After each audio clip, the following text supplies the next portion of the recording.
The gentleman from New York, Mr. LaLota, for 5 minutes of testimony. Thank you, Mr. Chairman, for hosting this important hearing. Secretary Mayorkas, during Mr. Garcia's questioning today, you claimed that 90% of fentanyl is carried through ports of entry, yet this comes a day after the chief of the Border Patrol, Jason Owens, announced the seizure of over 300 pounds of fentanyl, which was not seized at a port of entry.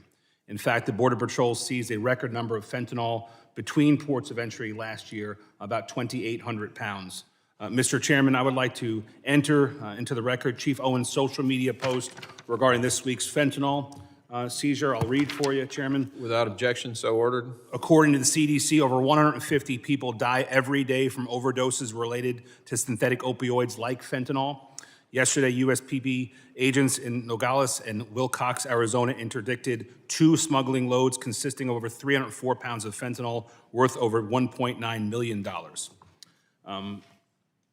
The leading cause of death amongst Americans ages 18 through 45 is fentanyl overdoses.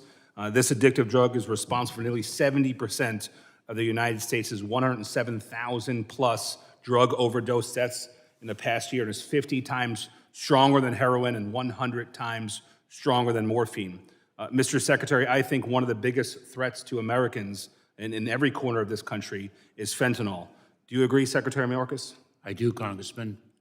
And I will tell you, if I may, that we are taking it to the traffickers. We're going to get into that in a second, Mr. Secretary. Last year, nearly 200 people died every day from fentanyl poisoning. That's the equivalent of a commercial airliner crashing every day, nearly 75,000 Americans in just 1 year. And the fact that criminal networks have been able to import and distribute an unconscionable amount of fentanyl under your watch, Mr. Secretary, is beyond negligent. Secretary Mayorkas, you have stated many times in the past, and with great pride, that you are, quote, taking it to the cartels, end quote. With 75,000 Americans dead in just 1 year, and cartels raking in billions of dollars and armed to the teeth with military-like weaponry, and with enough fentanyl coming across our border to kill nearly every human on the planet, would you classify this as successfully, quote, taking it to the cartels, end quote? Congressman, we have not overcome the scourge of fentanyl, and let me say this, we are taking it to an unprecedented degree to the traffickers. 1 death from this extraordinarily toxic and fatal opioid. Are you pleased with your results, Mr. Secretary? If I may, is 1 death. Mr. Secretary, the question was about you taking it to the cartels. Are you pleased with your performance with respect to taking it to the cartels? I am incredibly proud of the work that the men and women of the Department of Homeland Security. I appreciate that, Mr. Secretary. Reclaiming my time, sir. You've stated in past hearings that you've interdicted more fentanyl than ever before. But the very people who work for you say that you're only interdicting anywhere from between 5 and 10% at our ports of entry. Who's right, Mr. Secretary? Do you realize, Congressman, that there were over 57,000 deaths, overdose deaths from fentanyl in the year 2020? I appreciate the question. I'm going to ask you a question, though. Who's right? You or the folks who work for you? They're saying that you're massively understating the fentanyl that's being seized between ports of entry and that gets past our border between ports of entry and what you're saying. Are you right, sir, or are they? No, you're actually mistaken with respect to your characterization of the statements, Congressman. I'd be very happy to clarify for you if you'd give me the opportunity.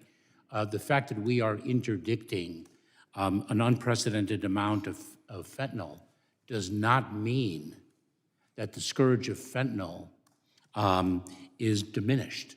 We are seeing an increase. I'm going to reclaim my time, Mr. Secretary. With respect to the fentanyl that's coming across our border, not at ports of entry, how much fentanyl is coming across our border between ports of entry? I'd be very happy to provide you with data with respect to the different means by which fentanyl enters our country. By air, we have an interdiction facility. I'm familiar with the process, Mr. Secretary, but specifically, with respect to known gotaways, how much are they trafficking into our country?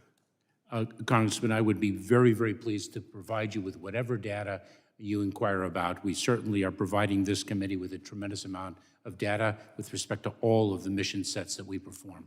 I wish next time you would come with some more specific information, Mr. Secretary. But, Mr. Chairman, with the remaining time I have, I want to shift gears and talk just for a moment about anti-Semitism on college campuses. New York State, my home state, is home to more than 2.2 million Jewish Americans, the largest population of Jewish Americans in the entire country. And according to the American Jewish Population Project at Brandeis University, over 21% of Jewish Americans live in New York State. Unfortunately, since the terrorist attacks in Israel on October 7th, many Jewish students, some of whom are my constituents, don't feel safe merely going to class due to the rise of anti-Semitism on college campuses. And as we're all well aware, a 21-year-old student at Cornell University, located in Ithaca, New York State, was arrested just 2 weeks ago for threatening to, quote, shoot up, end quote, a Jewish students in a predominantly kosher dining hall on that college campus. Thankfully, the federal law enforcement intercepted threats posted online and arrested him before it was too late. Director Wray, I'll ask you some questions in another setting, sir. Thanks very much for your time. You can always submit those in writing and ask Director Wray to send them to you. The gentleman yields. I now recognize Ms.